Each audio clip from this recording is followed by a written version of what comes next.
Okay guys, here we go with the second part of the video. I charged it a little more just so I can finish the lesson. Okay, now we're gonna go to the next problems where they're asking, describe how the graph of each given equation will change from the parent function and find the domain and the range. Remember guys, the parent function, we're only working with the positive, okay, root. So the parent function for this one is y equals square root of x. Forget about the negative side, only the positive side. So remember, just like the other one we did before, like the parabolas and just like the absolute value, remember guys, if if a number is outside the radicals, that is the y-intercept. What this is saying is that the graph will go up or down, okay? Now, in this case, when the number is inside the radical, that will tell you if you move to the right or to the left. This is horizontal movement. This is vertical movement, okay? It's just like the parabola. Remember on the parabolas, if the number was inside the parentheses, okay, that means that it was going in the opposite direction. If it was negative, go to the right. If it's positive, go to the left. And if it was outside, it either will go up or down. So in this situation, I know, right? If you don't know, you have to graph it. But if you know, remember, okay? Graph it in the calculator. So to me, okay, here, because the only thing I did to the parent function, just subtract one outside, that means this is the y-intercept, okay? This is what it means. That is the y-intercept. So that means that the graph is going to move down 1 unit. So by adding the -1 to the parent function, okay, the graph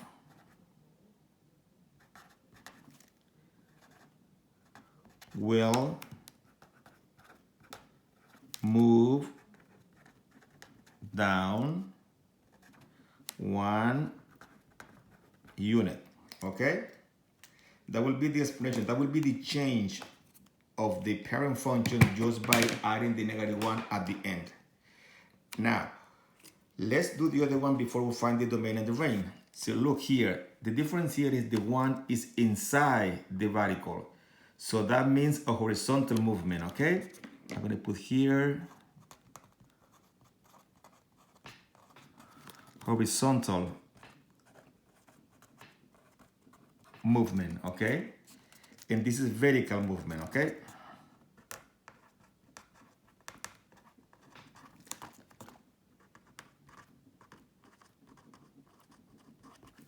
So because it's positive, okay, it had to go into the opposite side. So that means that the graph will shift or move, okay, whatever you're gonna write, will shift or move 1 unit to the left. Okay, now if that would have been minus, then it will move to the right. If that would have been positive, it will move up. Okay, so you should be a little familiar with that. Okay, so remember, just like I said, just like the parabolas before. Now, but now we have to find the domain and the range. Okay, remember this, guys, okay? Compare with the parent function, right? Which is in the graph that we did before, okay? You know that from the graph started from the parent function and started from 0, 0.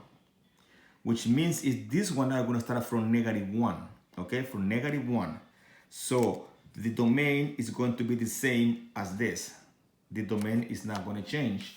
So the domain for this one, okay, I'm going to write D for domain, okay?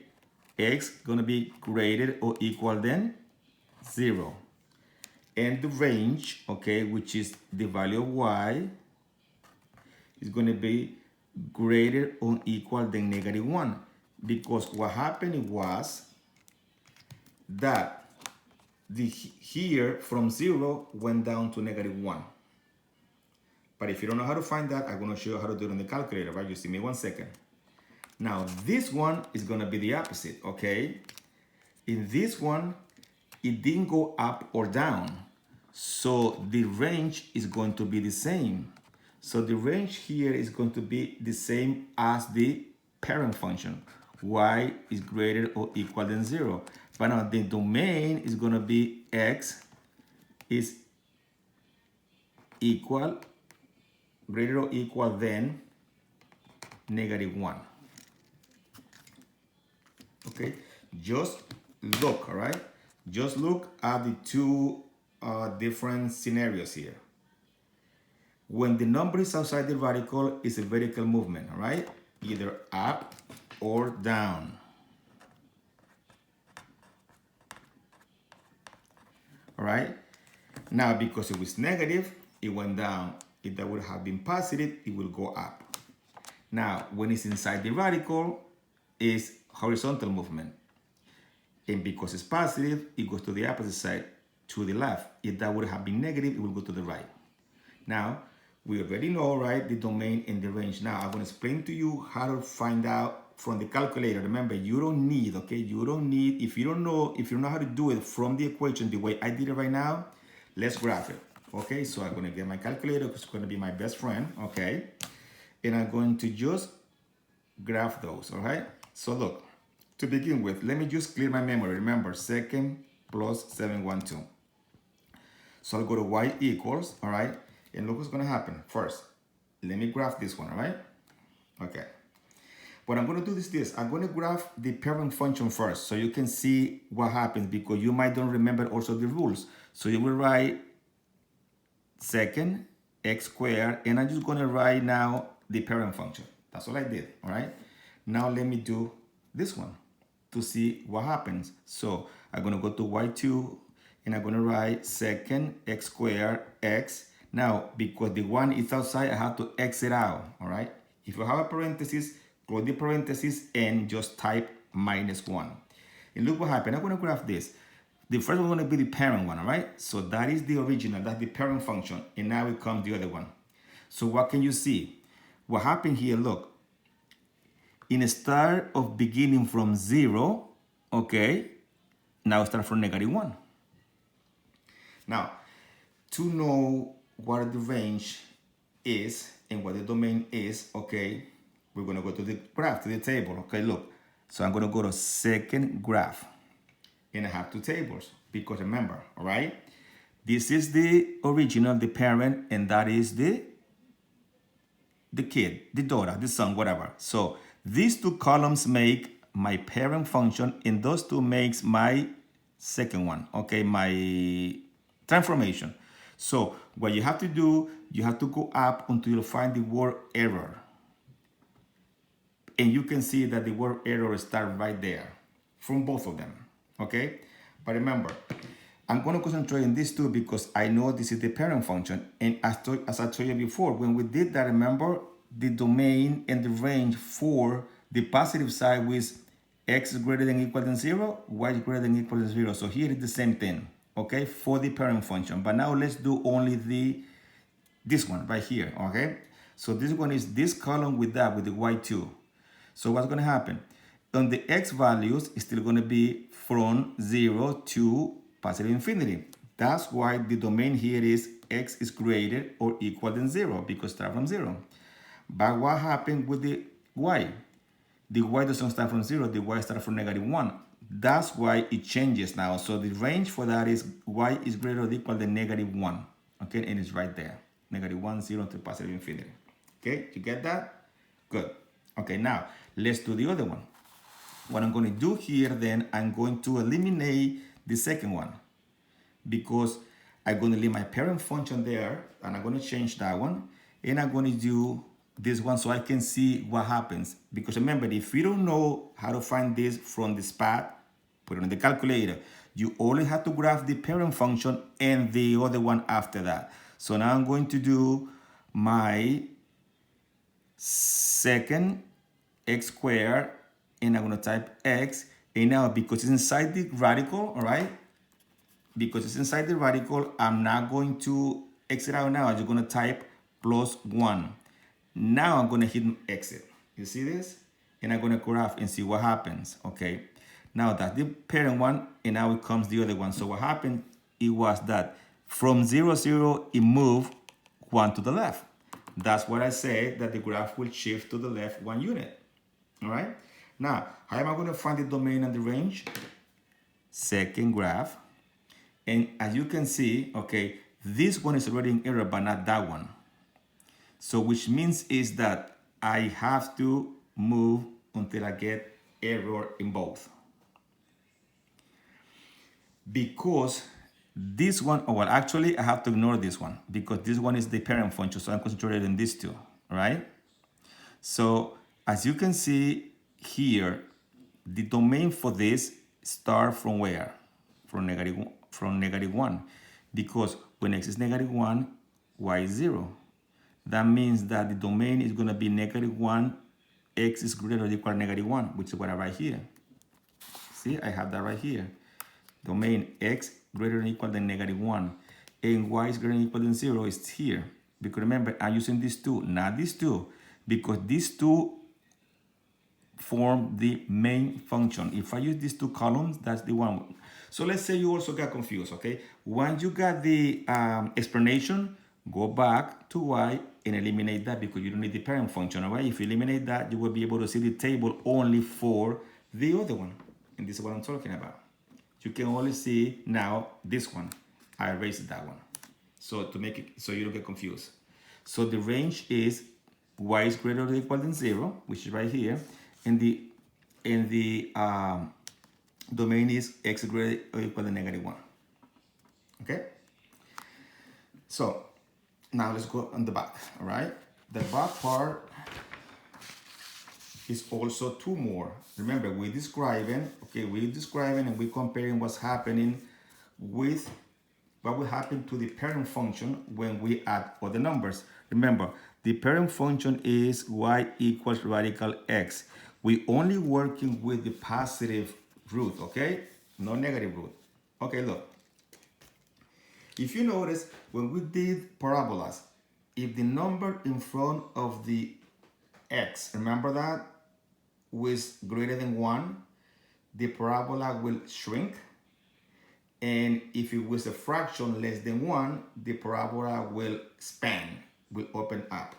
Now, because we only working with the positive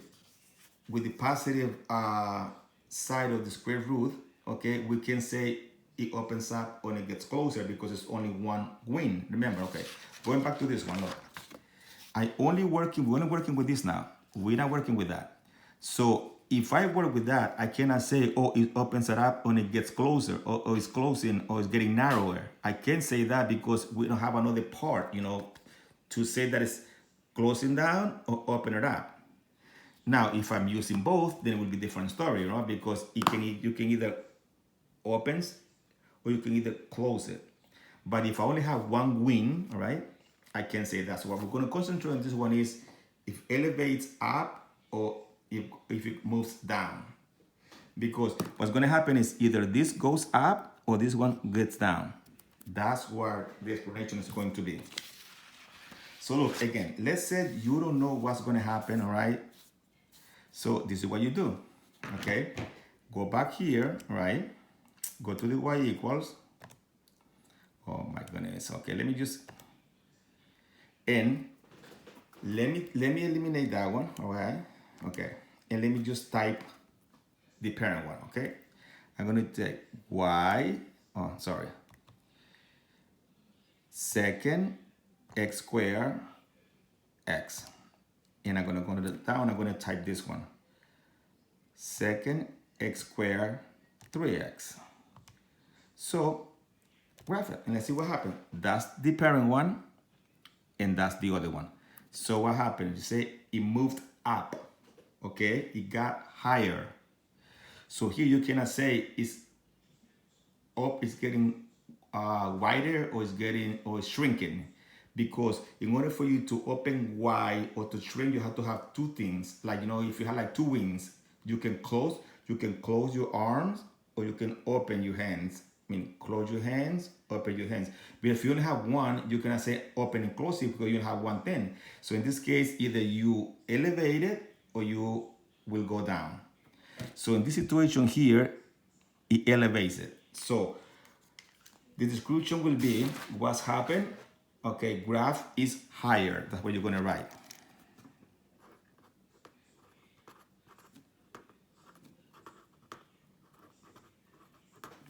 Graph is higher.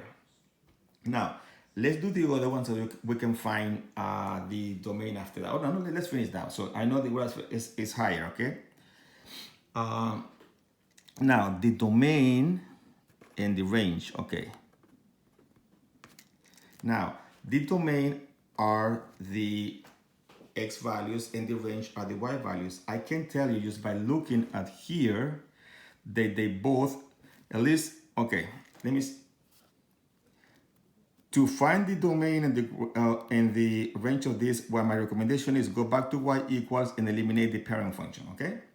Now, when you eliminate the parent function, just graph that one again, go to the table, second graph, and see here, wherever the arrow star, ignore everything from arrow and up and concentrate from arrow down, you know. So on the x values, okay, we're going to start from 0 to positive infinity.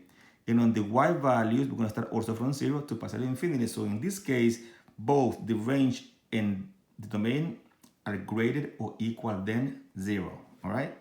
So based on this, so that means that my range is going to be x is greater or equal than 0. I'm sorry, my domain. And my range is going to be y is greater and equal than 0. Okay?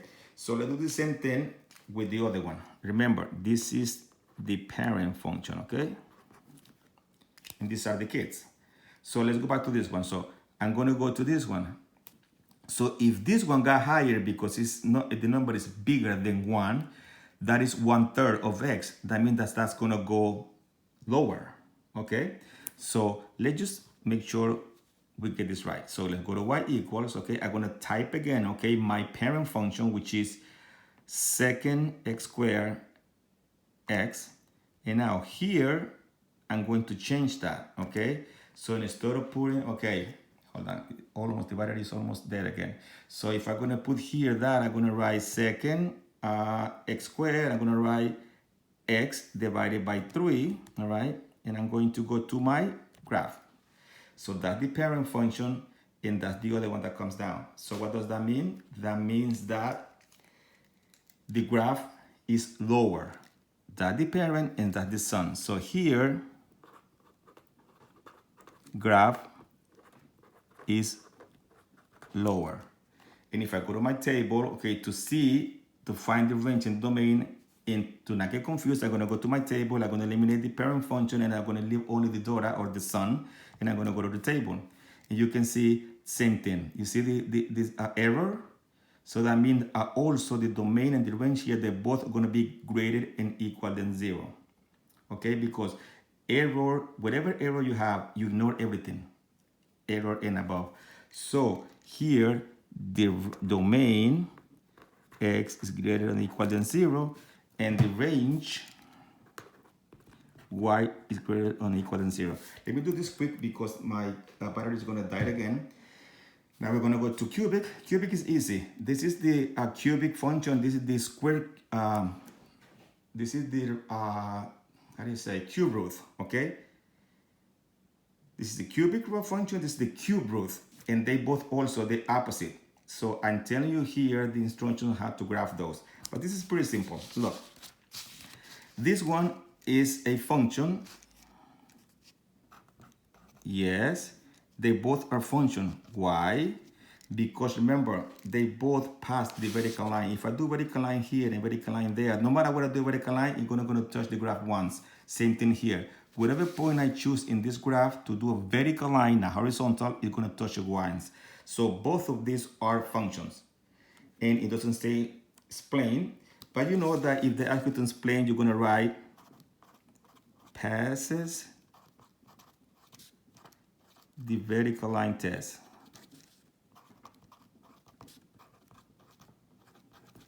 And now, The range here is going to be the same for both domain and range. That's never going to change because that's the shape of both. So the domain and the range is going to be the same for both of them, okay? It's going to be all real numbers. All real numbers. All real numbers. All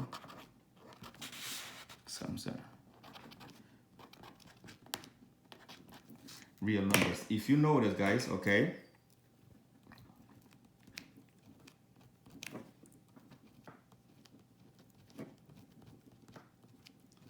from the graph, from both graph, look what's gonna happen. From both graph, it doesn't matter. On the x-axis, all right, the domain, both of them, it doesn't matter. This one is like growing vertically, and this is growing horizontally. I mean, like fastly. They grow in both directions, but here is more, is higher when it's vertically. So you can tell it doesn't matter which direction you're going in the x-axis or in the y-axis, it goes in both directions. Negative infinity on the y-axis, positive infinity on the y-axis, positive infinity on the x-axis, negative infinity on the next axis. So that's what is called all real numbers for this one. And for this one, same thing. In the x-axis, all positive numbers, all negative numbers. On the y-axis, all negative numbers, all positive numbers. So the domain and the range for the cubic function and the cube root is going to be always for both whole real numbers.